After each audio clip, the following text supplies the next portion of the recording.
So this morning, our scripture reading is the third chapter of Habakkuk, and we complete this week our 4-week study of the small prophetic book of the book of Habakkuk. And this is a prayer. Chapter 3 is a prayer prayed by this prophet Habakkuk, but it's not a prayer in isolation. It's a prayer in context. In other words, in order to appreciate chapter 3, you really have to understand the context of chapters 1 and 2. So just a very quick review as we sort of wrap up the 4-part series and as we prepare to read Habakkuk 3. Right? Quick review.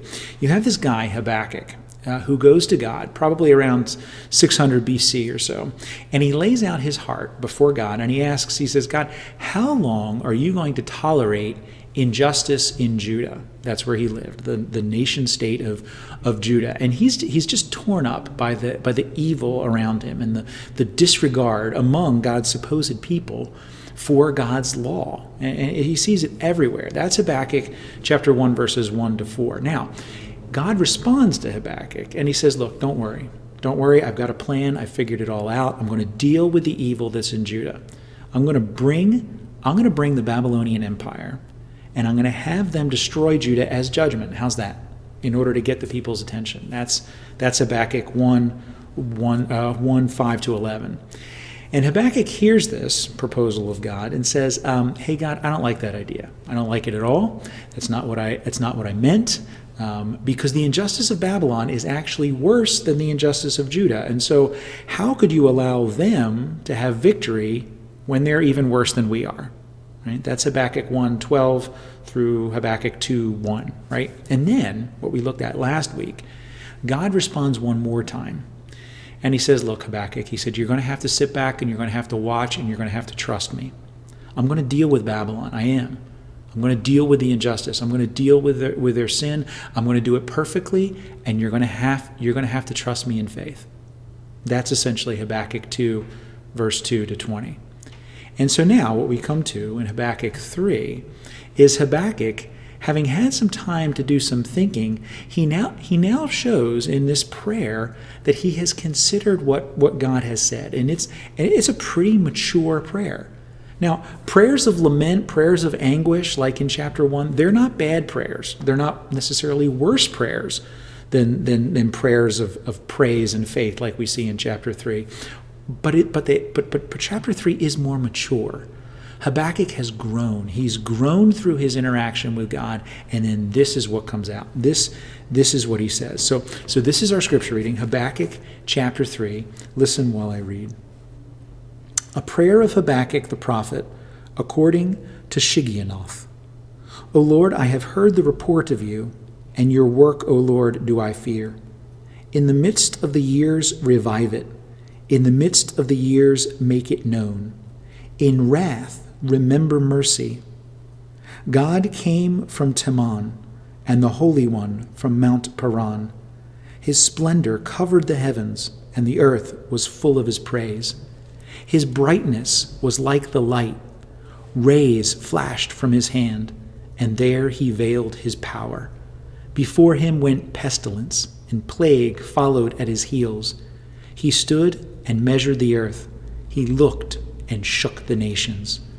Then the eternal mountains were scattered. The everlasting hills sank low. His were the everlasting ways. I saw the tents of Cushan in affliction. The curtains of the land of Midian did tremble. Was your wrath against the rivers, O Lord? Was your anger against the rivers, or your indignation against the sea, when you rode on your horses on your chariot of salvation? You stripped the sheath from your bow, calling for many arrows. You split the earth with rivers. The mountains saw you and writhed. The raging waters swept on. The deep gave forth its voice. It lifted its hands on high. The sun and moon stood still in their place, at the light of your arrow as they sped, at the flash of your glittering spear. You marched through the earth in fury. You threshed the nations in anger.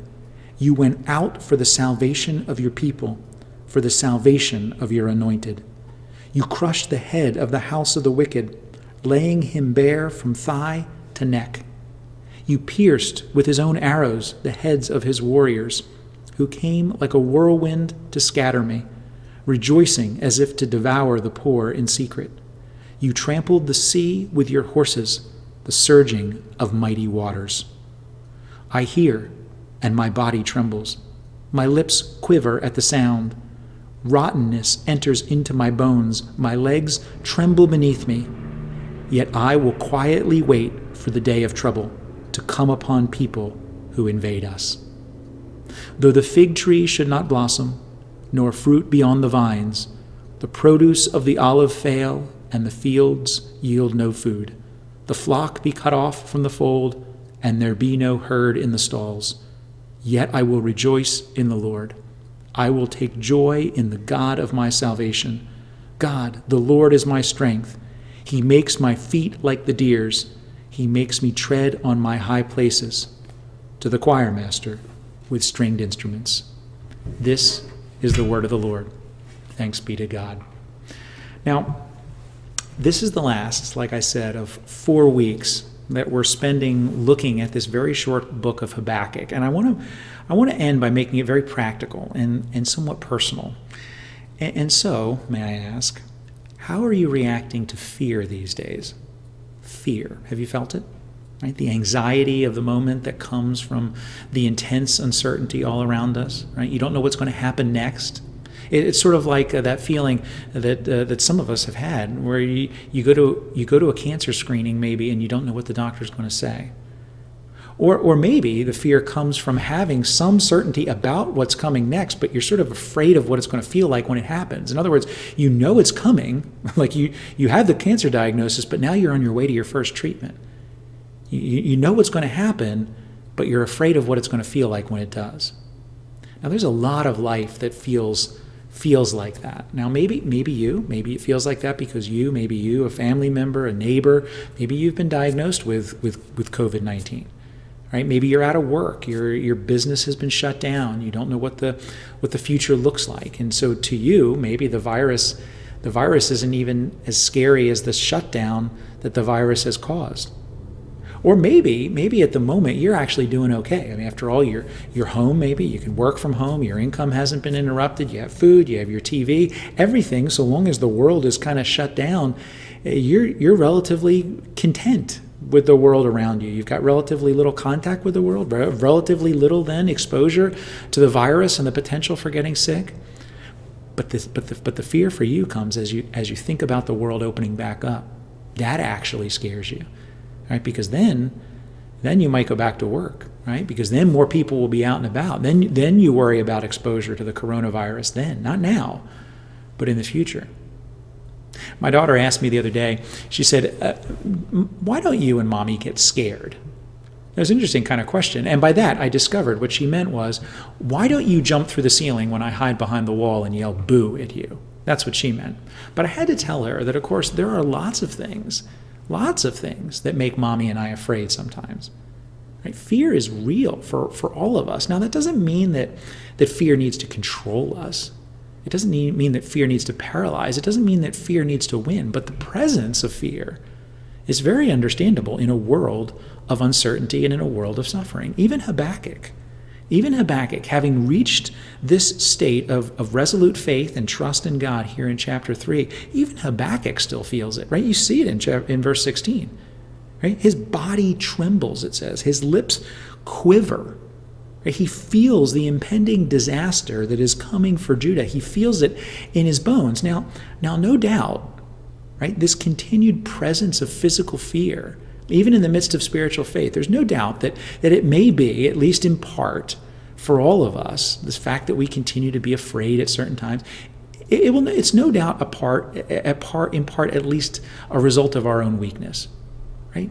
It might not always be a sinless kind of a fear. It can sometimes be related to sin and doubt and unbelief, but nonetheless, it is a condition that seems to be a reality, one way or the other, even for the sincere Christian. Right? The reality that sincere spiritual faith seems to exist oftentimes right alongside real physical fear. A condition that God, in his purpose, seems to allow even some of his most faithful servants to experience. right? Maybe you remember the prophet Jeremiah. He was a contemporary of Habakkuk, who spoke news of judgment to Judah at this time, right before the conquest of Judah by Babylon, right? He suffered with depression. Right? John the Baptist, who was this bold, brash kind of a guy. John the Baptist, when he was thrown into prison, he questioned his calling. Even the Apostle Paul said that there were times when he was perplexed about what was going on, and there was times when he repeatedly asked God to remove some of the physical suffering that he was experiencing. Right? So if you're a Christian who struggles with fear, it's important for you to hear this, because what it means is you're not alone. Right? But even if you're not a Christian and you're watching this, it's actually also really important for you to hear this, because you need to know that Christians, even though they're Christians, still struggle with things like this. See, the real question is not whether you struggle with them. The real question is how. Right? How do you struggle? How do you face it? And what do you do when you experience it? Right? Because what you do with the fear is what distinguishes the biblical response from the typical responses to fear. Now, what are the typical responses to fear? How do most people typically react to it? Well, it's usually a combination of things, but there's a couple of main categories, right? The first response to fear are those who just hide in their closet. They just scream, cry, turn into a mess. They're just paralyzed, right? And we shouldn't make fun of people like that, because even those who don't have chronic debilitating phobias, even those who don't struggle with this as a chronic condition, have felt at times a feeling of panic that gives you at least a glimpse of what that's like. Right? That's one approach, panic in the midst of fear. Now, then, on the other hand, there are the Stoics. There are those who just sort of resign themselves to suffering and to fear. They say, well, look, we all suffer. This is how I deal with fear. I tell myself, look, we all suffer. It's our lot. We all die. Suck it up. Stiff upper lip. Keep moving forward. There's no crying in baseball. Right? And we do have to say that approach, of course, is probably more useful in certain crisis situations than just simply falling apart and melting into a puddle. Right? It's more useful. But all by itself, it still is, we have to be honest, fairly cynical and unfeeling to be a Stoic. Right? Because, of course, look, we don't want a doctor in the emergency room who just melts into a puddle when he's faced with a stressful situation. But neither, if we're honest, do we want one who's a Stoic, who just says, if he dies, he dies. What's for lunch? Right? That's the second approach, Stoicism. Now, there's a third approach. The third approach is detachment. In other words, we attempt best we can to just detach from reality. We don't panic. We don't collapse into a puddle of our own tears. We just try best we can to pretend as if there's nothing wrong. Or we use something to try to dull the pain so that we can't feel it any longer. We say life's just too depressing. It's too out of control to handle. What can I binge watch on Netflix? That's what we do. Or we go for the pint of Ben and Jerry's, or worse. Or more destructively, we retreat into hours of pornography, or into the nightly routine of the six-pack, or whatever it might be, whatever we can use to try to dull the fear and allow us to pretend that the world really isn't scary. That's the third approach, detachment. Now, a fourth approach is what some might call bravado. Bravado. Now, these are the people who say, who's afraid of a little virus? And we're going to fight this thing. All right, we're going to fight this thing, and we're going to win because we're smarter, because we're going to work harder, because we have confidence in scientific ingenuity, in the human spirit, whatever. Now hear me again. Right? This is more socially constructive than detaching and just pretending as if everything's fine. Right? If you had your choice, you'd rather have scientists at Johns Hopkins and the Mayo Clinic. You'd rather have them working around the clock, fighting, trying to find COVID-19 treatments. You'd rather have them working around the clock than just sitting back eating Ben and Jerry's. But at the end of the day, all the work that we do, there are still thousands, 75,000 individuals, in fact, as of the other day, where all the hard work is not going to have a positive impact on their particular situation.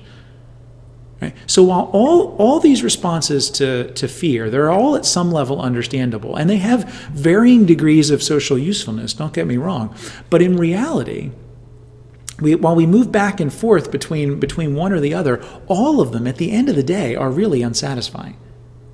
Which is why, after a lengthy introduction. The response of Habakkuk in the midst of his verse 16 kind of fear is so instructive for us. Why we need Habakkuk here. Because listen to this. Because when faced with the greatest catastrophe of his lifetime, the prophet Habakkuk does two very critical things. He returns to what he knows to be true, and he trusts in God's promises. In other words, he goes to facts and he goes to faith. Because we need both in the face of fear. In the face of fear, we need facts and we need faith. Right? We need facts. We need to return to what we know to be true. We need to return to what's certain, what is objectively true and historically happened. And this is important because God does not ask us to disconnect ourselves from historical reality. But second, we need facts, but second, we need faith.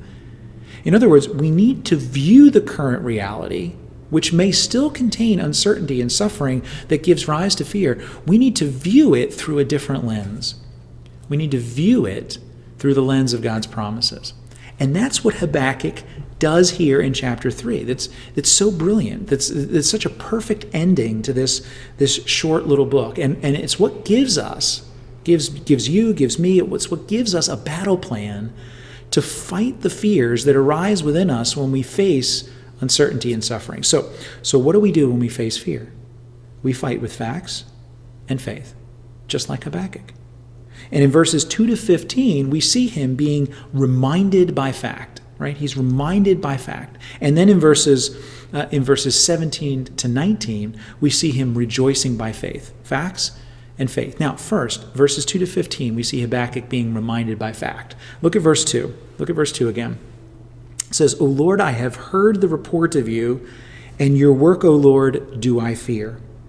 In the midst of the years, revive it. In the midst of the years, make it known.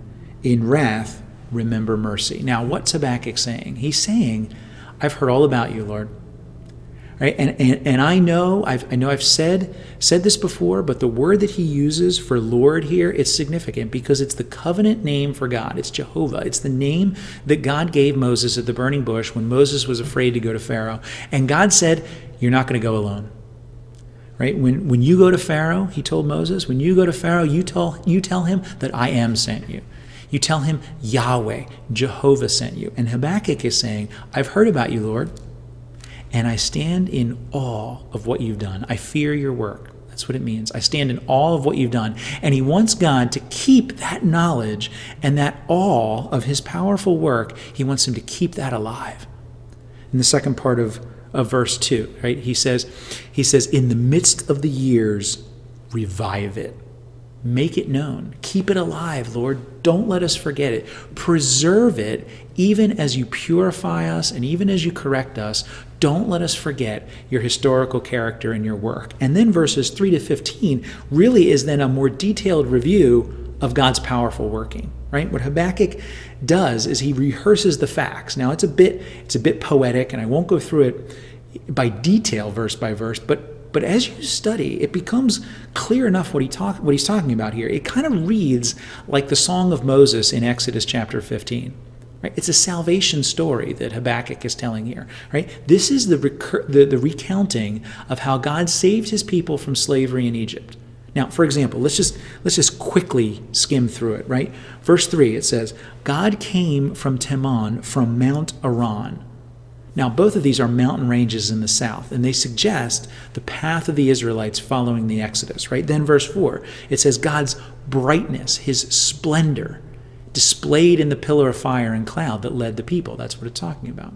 And then in verse 5, you see the reference to pestilence and plague, right? The plagues of God's judgment that were experienced by the Egyptians. And then verse 7, is the reference to the other nations that heard about what God did in Egypt, heard about God's power when the Israelites came out of Egypt, and they were afraid. And then in verses 8 and 9, Habakkuk rehearses God's power over nature, specifically against the rivers and the seas. And you just have to remember, right? The Nile River was turned to blood. The Red Sea was what God used to destroy the Egyptian army. And the Jordan River was split in two to allow Israel to cross. Now, verses 11 and 12. Right? You have the stilling of the sun and the moon, referring to the victory of Joshua over the Gibeonites in Joshua chapter 10 as the Israelites took the promised land.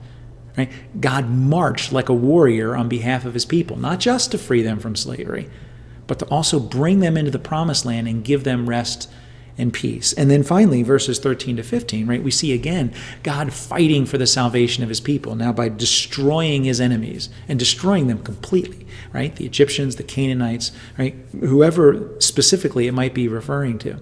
Now, I would encourage you to go deeper into that, and you can study that verse by verse, but what I want you to see is Habakkuk's strategy. Right? When faced with fear, what Habakkuk does is he goes back to the historical facts of God's salvation and God's provision. He says, God, for whatever I don't know and for whatever I don't understand, I cannot deny the facts. You are a God who has acted in the past on behalf of your people. Now, this was going to be put to the test. Right? For hundreds of years, this is basically what the people like Habakkuk, this is basically what they had to go on.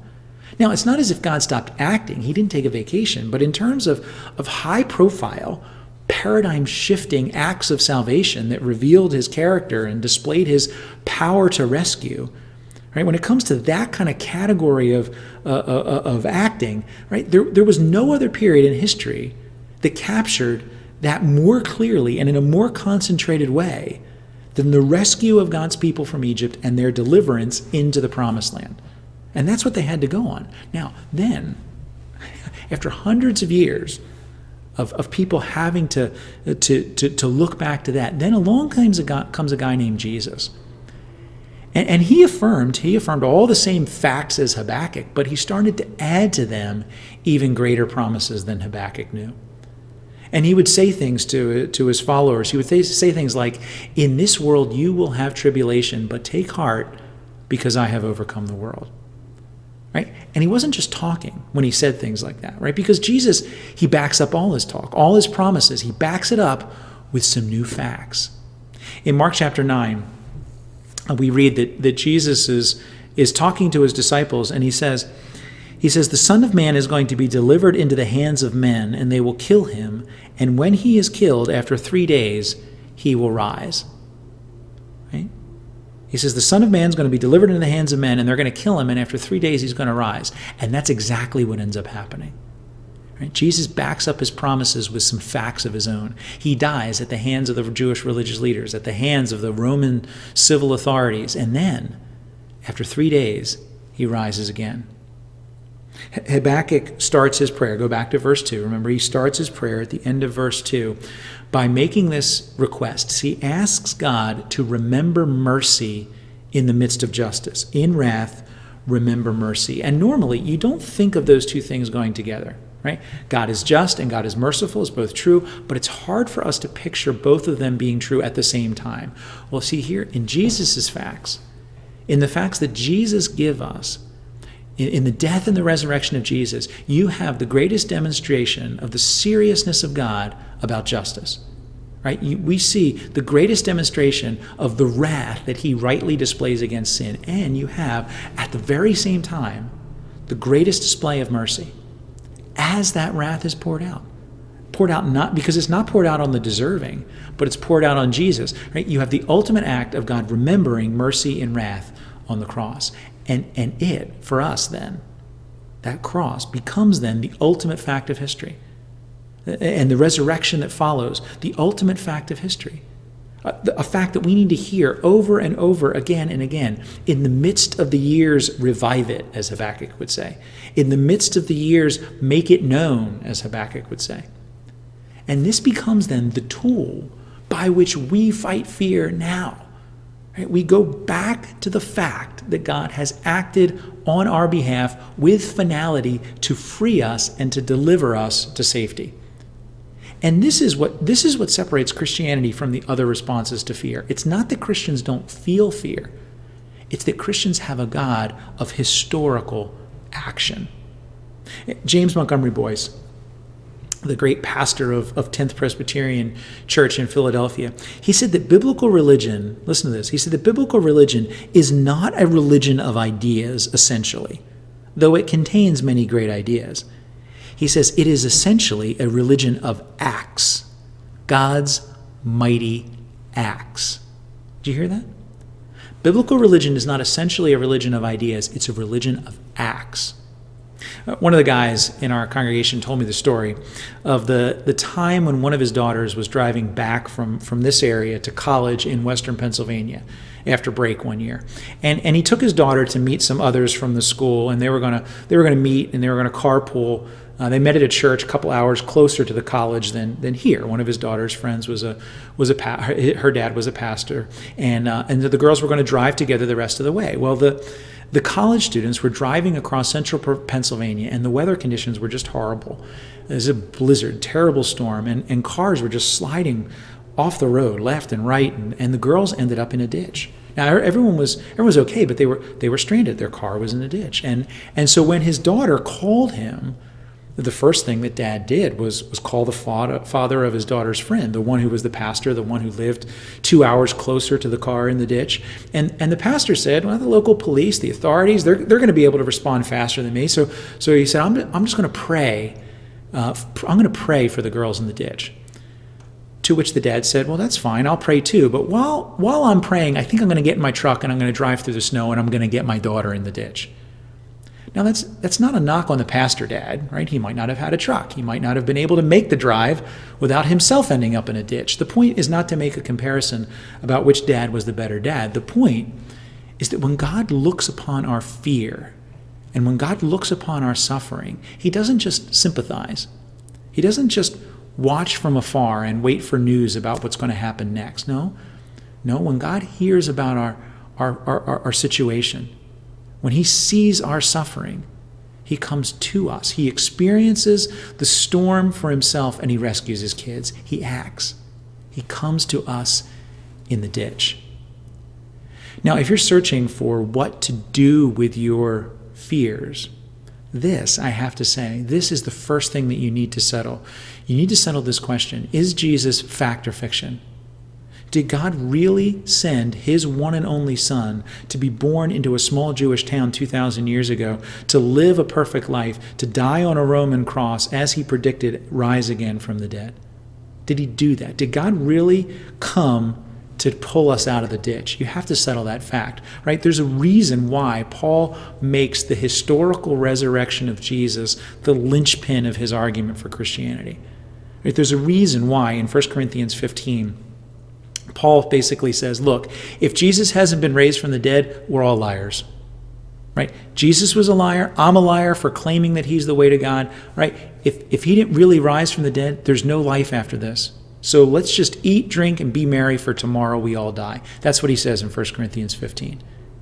Right? He's saying, don't give me this nonsense that the resurrection is just some metaphor of hope and rebirth, like spring flowers and little chicks at Easter. He says, I'm not going to face the suffering that I face for that.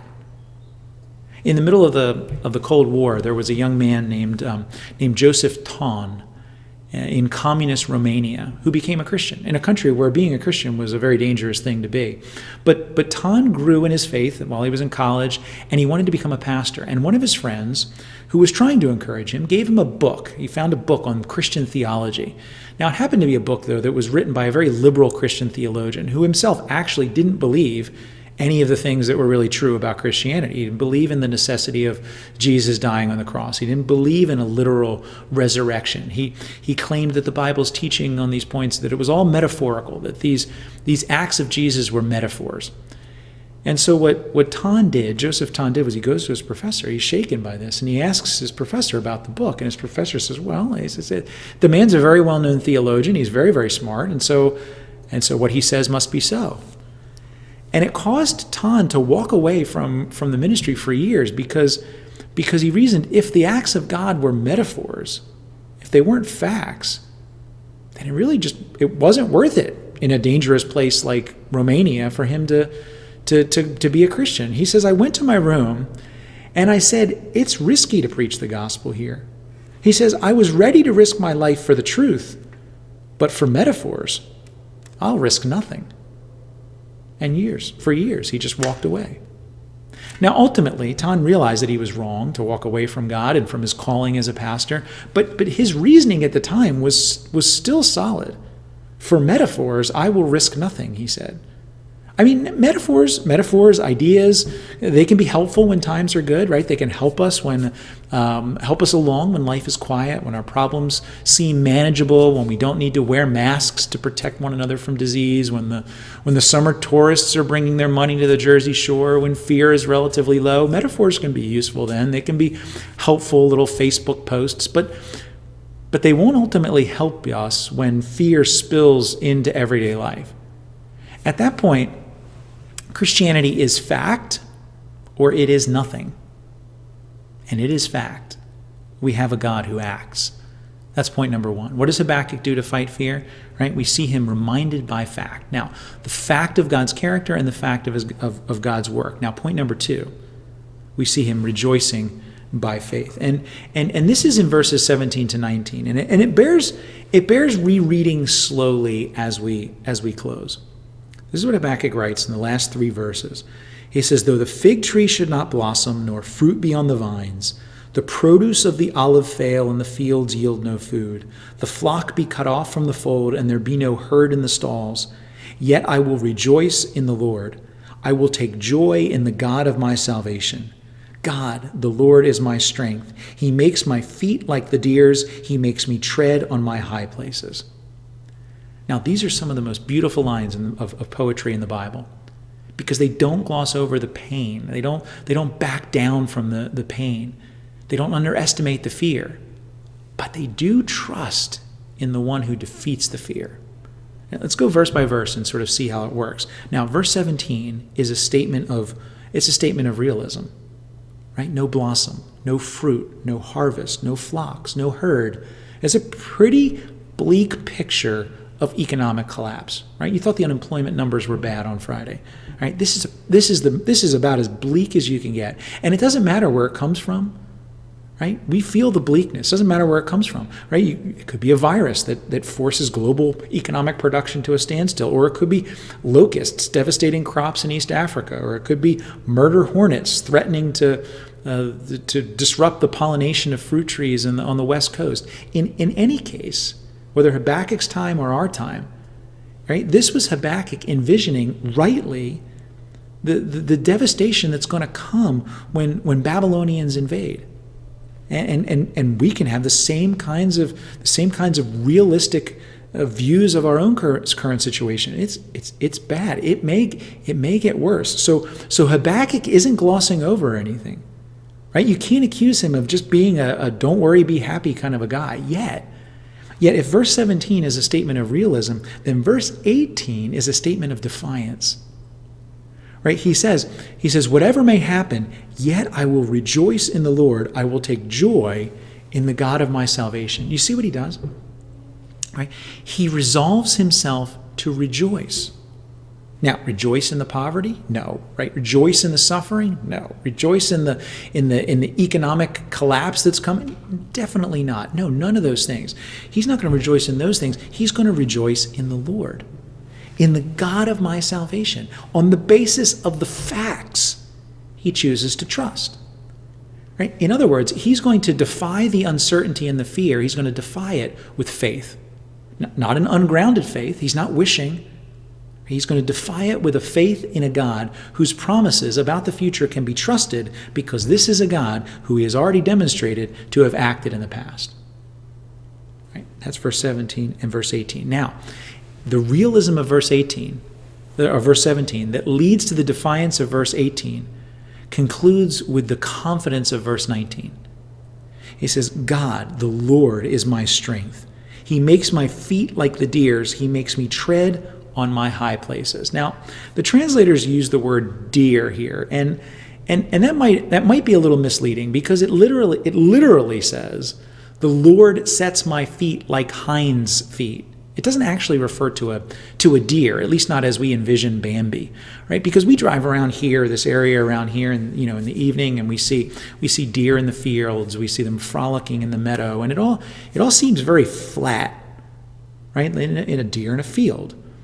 But Old Testament scholar John Currid is an archaeologist, and he's traveled to Israel many times, and he talks about visiting the nature reserve at the site of En-Gedi next to the Dead Sea in Israel. And he says there in the nature reserve, he says, it's absolutely stunning to watch the ibex, right, which is an impressive, strong mountain goat.